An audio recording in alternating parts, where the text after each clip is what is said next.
Welcome to the Creation to Cash Flow podcast. On this podcast, we discuss strategies to maximize your creativity and help you achieve financial freedom. Michelle, this is our 20th episode. How are you feeling?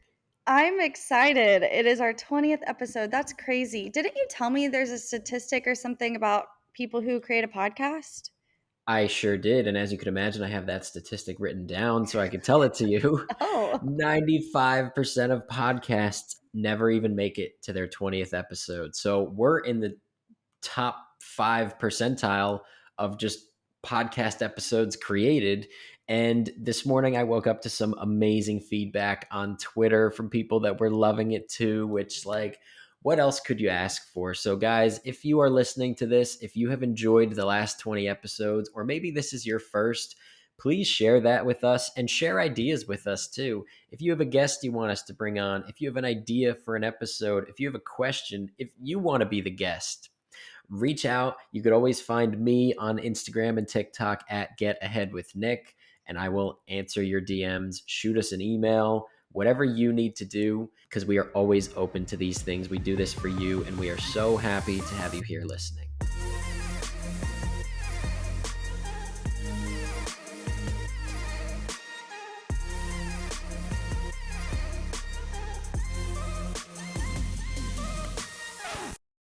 What a milestone for us. So exciting. We've been doing this 20 weeks in a row. it's crazy. I feel like it hasn't been that long, but that is kind of a long time. I know it is a long time. Every Wednesday, if you guys didn't know, we record these on Wednesdays. So just super excited about that. And I'm also super excited to talk today about dealing with creative blocks. Such a good, fun topic because this is just something that's going to happen. Like, no matter how much momentum and how creative you are, there are going to be times where you're just having a creative block. So, I guess to kick things off, Michelle, what do you do when you're having a creative block? Well, it's changed over the years, but the thing that has always stuck is that I have to just step away from everything. Like, I remember years ago, I used to just try to distract my mind by consuming content or songs, or I said songs, music or TV or like noise. But that is the opposite of what actually helps me whenever I go through this specific block that I'm having. So I just have to deplug. What did you say? I have to Unplug. I have Unplug. to unplug and step away and just sit in silence. A lot of times I do like downward dog on the ground to start off, like as soon as I feel it coming on. And then I might take an hour break or a few days break from creating. And I just have to step away. When I feel it coming, I'm like, nope, it's time to just take a step back. I don't care how much I have to do. I'm just going to let my hands off for a second. I love that. I also love that you said you'll just quick downward dog just in the middle of the floor because I do that all the time. I'll just be like, I need to do yoga right now. Like, so I can totally relate. But most important part that you said is not downward dog, it is unplugging. Yeah, what do you do? So I definitely will unplug as a part of it. And before I get into because I do a lot of things, I have a lot of strategies I like to try and use for this, but I want to just like talk about this unplugging for a minute first because it's just so important. Like, even if you're not having a creative block, if you just want to be even more creative, right? Maybe you're doing okay, but like you want to boost in your creativity, unplugging from distractions. Like, you mentioned that you used to just listen to music or put on the TV, and it's like that's just distracting you from the fact that you're having a creative block. It's not giving you the space to now get through that. So, I mean, I don't know. I could talk for many hours about this, but the tip that I will always give everyone is to move your phone charger away from your bed. If you've been listening to the last 20 episodes, you've probably heard me say that in 4 of them. I might start saying it in every single one. Like, guys, this is the craziest life hack. If your phone charger is not next to your bed, your phone is no longer the last thing you see when you go to bed. It's no longer the first thing you see when you wake up. And these are two of your most creative times. This is when you do a lot of your thinking. And instead of distracting your brain, you're now giving it a chance to try and come up with a new idea, a new strategy, or maybe just get some well deserved rest. Yeah, and also don't bring your phone with you to the bathroom. Oh my God. Yes, that too. Like, use these moments in your life for you. I do some of my best thinking in the bathroom because there is no phone or TV there. Is it the most amazing place in the world? No, probably not. But everywhere else, there is always a screen or technology distracting you and pulling your attention, and everything is just chipping away at your peace and your ability to come up with a good idea. So, anyway, I'll get into some of the things that I do because, oh my God, there are a lot of them. And we can kind of touch on each one. First thing I will do, move my body, some sort of exercise. Maybe I go for a walk, a run, take a yoga class, a swim, lift weights, like any of these things usually does it. That usually fixes my creative block. Michelle, I know you have one of these. Tell us, because you mentioned like some of the things you do, but when you really are like need a creative boost, where do you go? I go to the Stairmaster. I don't know why, but I'm not kidding. It's like if I'm having issues editing a video or thinking of like what to say to an email, I hop on the Stairmaster. I go 35 miles an hour. No, sorry. Oh my God. Michelle's full sprint on the Stairmaster, faster than any human has ever gone. I'm so tired. Okay. I go at whatever the 35, it's not miles an hour, whatever that is. And I edit on my phone or I respond to emails on my phone. Like, that is it like removes this block, this barrier, this overthinking when I'm moving my legs and I'm going slow enough. So 35 is a speed. It's not miles per hour. It's pretty slow. So I'm not going to like injure myself. And I do that for 65 minutes and then it cuts me off and stops. And I'm like, oh my gosh, I just got so much done. So I love the Stairmaster. A lot of times too, I'll do a plank or I'll do some like ab workouts in a plank. And that also helps me. Like, I don't know what it is about just moving my body, but I have to do that. And then obviously my under desk treadmill while I'm working too. Like, that is just me like walking basically all day. But if there is a block and that's not doing it for me, I just go to the Stairmaster. I love it. I love it because it's movement. It's Yeah. just moving your body. It can fix so many problems in your life. Like if you're feeling down on yourself, if you're not feeling like usually your creative blocks are going to stem from some other issue, right? Maybe you're feeling frustrated or a little depressed about something that's going on. Moving your body can fix so many problems. But even still, there are so many other things I like to do. I am a huge fan of meditating. Yes. Such a good thing because you're not on your phone when you're meditating, right? You're not watching a YouTube video. No one's talking to you because you need to find a quiet place. And I know it's hard for some people to find a quiet place to meditate, but you can meditate in your bathroom.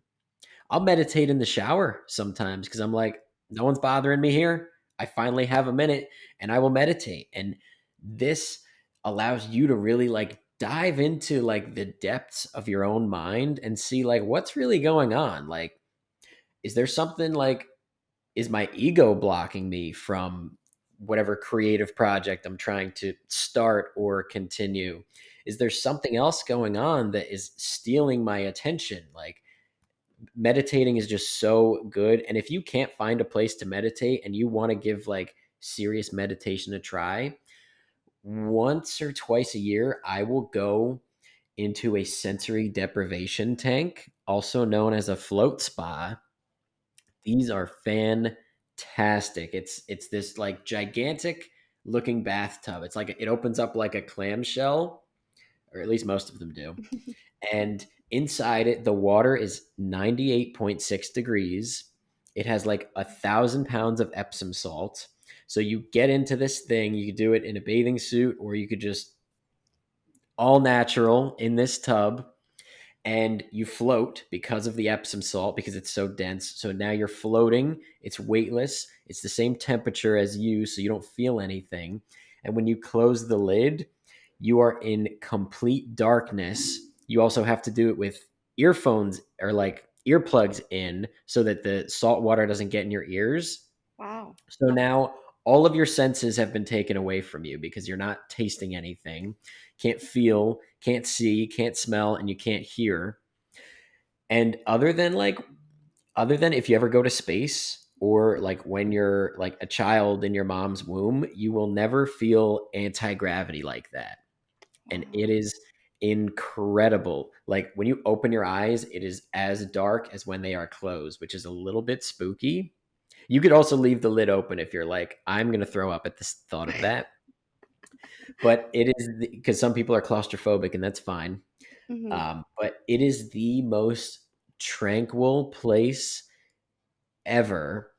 And if you go in with the plan to like, you could do it for 60 minutes. And if you go into the plan of like, I'm going to think deeply about these things, I promise you will leave with all of the clarity that you never even knew was inside of you.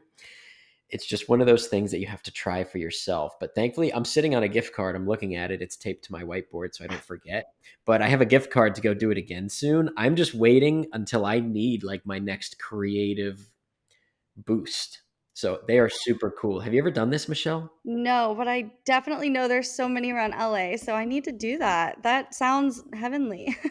Oh my God, you have to, Michelle. We might have to do a whole episode on it because it is crazy. Some people will like literally hallucinate because it's just like so it's just so cool and weird to not have any senses or feeling, and you're just it's just you and your thoughts. And that alone scares a lot of people. When was the last time for 60 minutes it was just you and your thoughts? Most people are going to be like, honestly, I was probably 5. Wow. That's a long time. I feel like 15 minutes I'd be good. It is a long time. It really is. Some people just go in there and take a nap too, by the way. That's an option. Maybe you just need some rest. Can't nap. Maybe that would make me nap. Maybe. It just might. Also, boy, are there a ton of other things I like to do. One of my other favorites, I like to look up at the stars. Mhm. Feels so obvious, right? Like whenever I look up at the stars or the sky and just remind myself that everything I'm doing does not matter in the slightest, and everyone is just going about the world like focusing on things that don't even mean anything to them.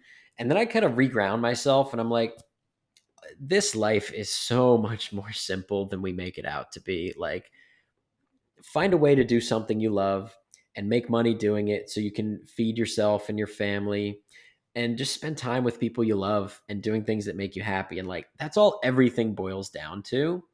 And when I look up at the stars, I always remember that. And then I realize that what is my creative block? And a lot of the time it's just fear of what other people are going to say or do or judge. When I look up at the stars, I'm like, none of that matters. In 100 years, I will not be on this earth anymore, and everyone will have pretty much forgotten about me. So whatever it is I'm scared of doing or hesitant to do, or just figure it has to be perfect before I do it, I'll just do it.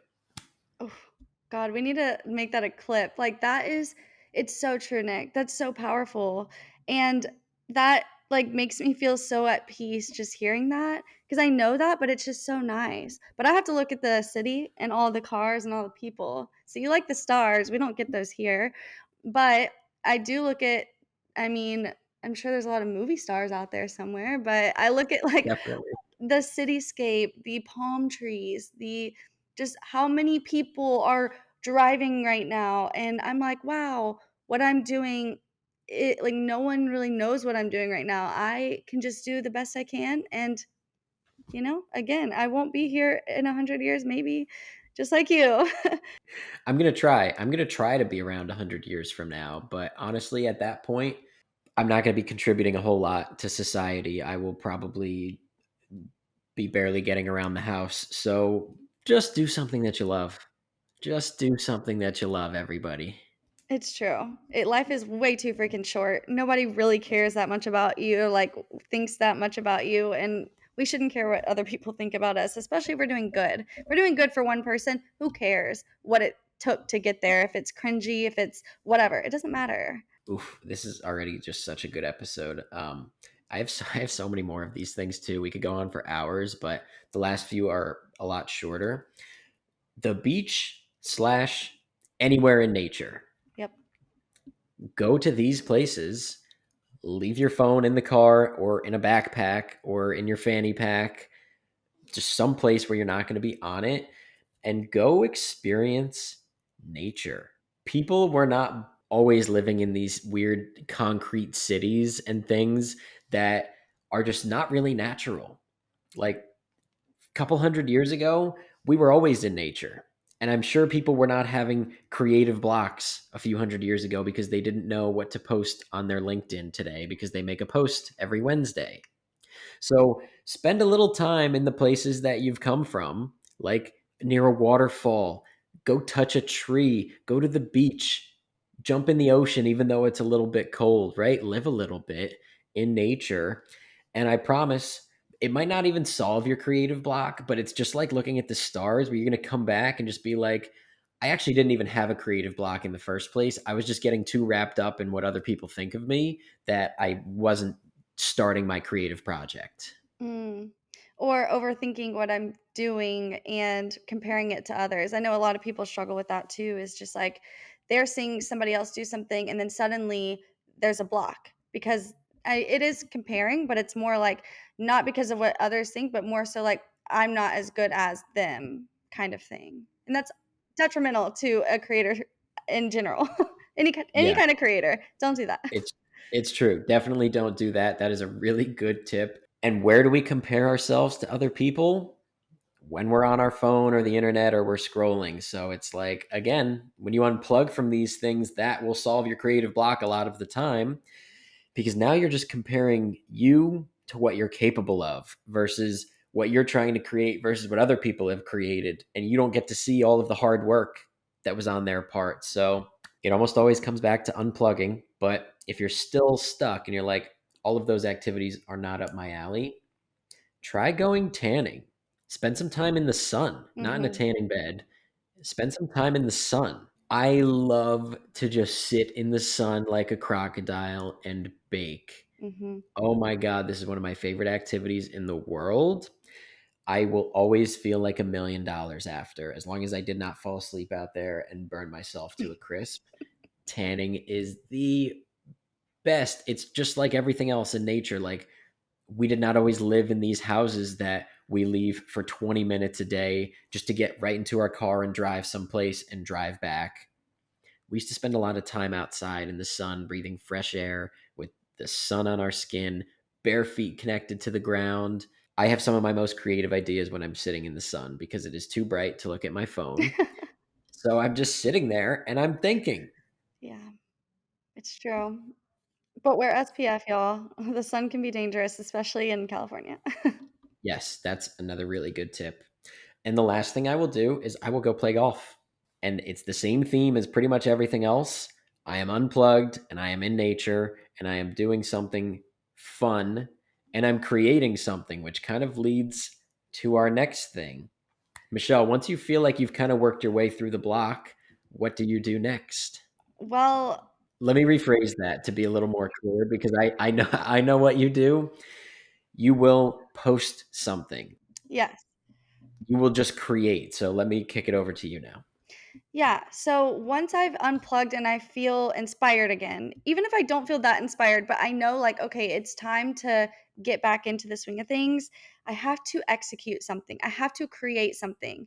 Sometimes it's not even just fully executing. Sometimes I'm like, I just need to edit something. Even if I don't post it, like I need to create, I need to film something. And that just like recharges my battery.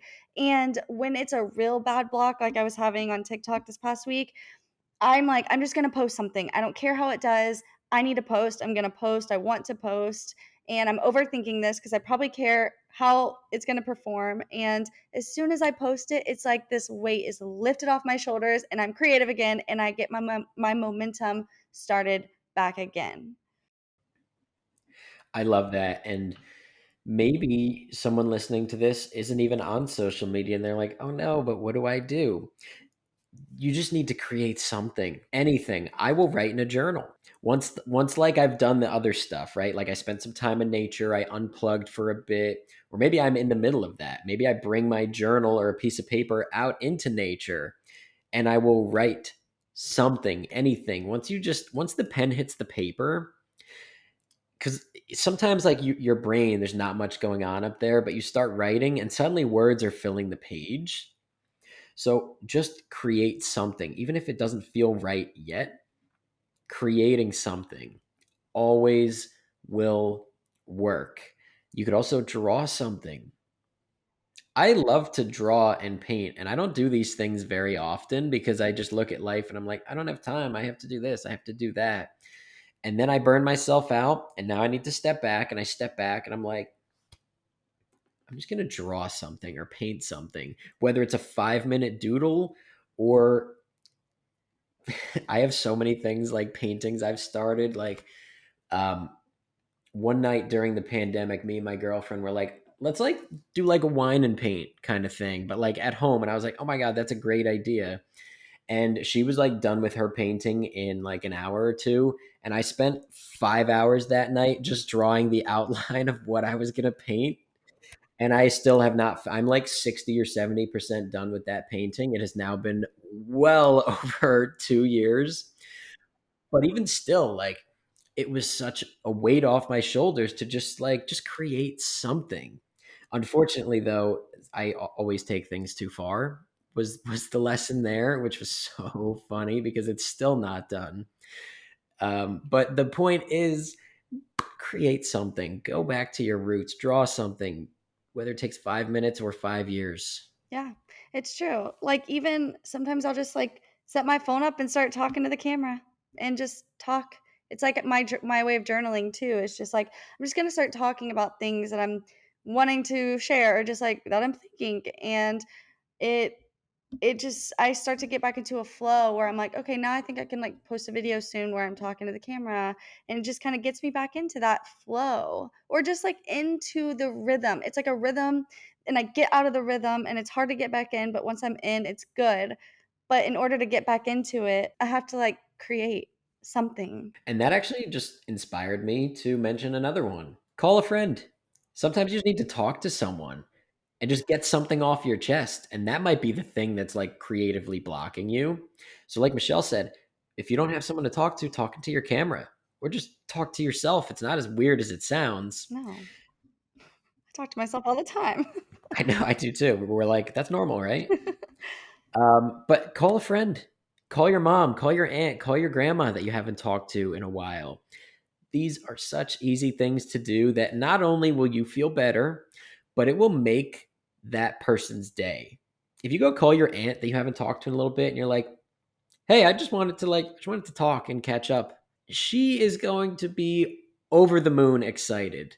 Michelle, any other ideas coming to mind for you when you're having these creative blocks, things you could do? I have one other one, but I wonder if you're thinking it as well. I mean, we've covered, like, a lot. I mean, I say nature, but that to me means, like, go listen to the beach waves, go on a hike. I go hiking a lot, and I can't be on my phone when I'm hiking, and when I'm outside by the pool, I can't be on my phone, like you said, the screen's too bright. But I think just as a content creator, I really wanna emphasize the importance of posting without something being perfect over and over and over again, because I almost know too much where I'm like, but this needs to be tweaked or it's not perfect and I can't post it yet. But I just want to emphasize the importance of that. Like, doing something, even if it's not pretty, like, you are creative. It's a process and it's okay if it's not pretty every single time. That's normal. That's so normal. That is so normal. Perfectionism can be so annoying and it can actually hurt the quality of your work a lot because sometimes you're going to be better off making 10 posts that are really good and close to perfect than one that you think is perfect, right? Because there's always going to be things you could do better. There's always going to be people judging. So just just do it. Whatever your it is. Agreed. What was the last thing you were going to say? So the last one, once I say it, you're gonna be like, oh, you're right, I do that all the time. Clean things, Oh, yeah. clean something. I know you were thinking it, but you just weren't thinking it. Clean up, clean your bedroom, clean your kitchen, clean your laundry room, fold those clothes that have been sitting in the corner of your room for 2 years. Your creative blocks, believe it or not, oftentimes can stem from your environment, because if you have a cluttered environment, you'll have a cluttered mind. Your environment is so closely related to the way that you feel. Yes, it's so true. I cannot emphasize that enough. That's why whenever I'm like, I don't know what to post, a lot of times, you know what I post? I set my tripod up and I declutter and I deep clean and I video myself doing that and I just post a video of me cleaning. And I'm like, not only did I declutter, I got footage of it. I'm posting, I'm getting past this block and it helps. But yeah, no, if my house has like anything out of place, I'm like, I can't think. My brain does not compute. So, yes, I'm so glad you mentioned that. I totally was not remembering that, but that is your atmosphere, crucial, very crucial. It is so important, especially because now knowing that, you can use this to set yourself up for creativity. Like, I would say once a month, I will come into this room, this studio, which has like a whiteboard and my lights and everything. I will move everything out of the way. I will lay a yoga mat on the floor. I will light some candles. I will close the curtains. I will leave my phone in another room, and I will just like have an hour long, like, I meditate a little bit, I journal a bit, I close my eyes and just think. I will do some breath work and just have a creative session. But curating the environment to help you do that is so important, which means leaving the technology elsewhere. And something like a candle will stimulate your creativity. I don't have a statistic on this, but I bet if I looked it up, I could find one. If it's like doing work by candlelight or something boosts creativity by 15%, I would not be surprised at all. Maybe I need to do a study on this if there is no statistic. You should do your own little study. I wish we had like a tech team like Joe Rogan to be like, Jesse, look that up or whatever, because we're not there yet. We don't have a third person to just look things up that we need to know. But Maybe at podcast 100. yes. Oh my God. Yes. I love that. All right. Anything else to add, Michelle? I feel like we could talk for days, but everything just circles back to that one theme of step away from technology. I totally agree. And I really don't have much more to say. I feel like it's almost so simple that a lot of people don't do these things, but I don't want to overcomplicate it because it really is so simple to get back into the flow, to get past the block. And that's why a lot of people, like I used to not do anything about it because I'm like, I need like all this therapy or something going on because I can't get past this. But really, it's just like try to step away from your phone, go try these things we're talking about, and it might really help. And you're like, oh, that's all it took? Okay. It's true. The overall theme was like find some time in nature, step away from your technology, clean something, curate an environment for creativity, and that's really all it's going to take. So, hopefully this episode is going to help you a lot in the long run next time you're having a creative block or need a creative boost. And if you're looking for more ways to monetize your creativity and find more freedom in your life, subscribe to us so you don't miss the next episode. We drop them every Tuesday. Reach out to us on Instagram and TikTok, by the way. Episode ideas, things you love, things you want us to improve on. You can find me on Instagram and TikTok at Get Ahead with Nick. You can find Michelle on Instagram and TikTok at Michelle JH. Michelle with two L's, then four E's, JH. Love you all. Thanks for listening, and we will see you next week.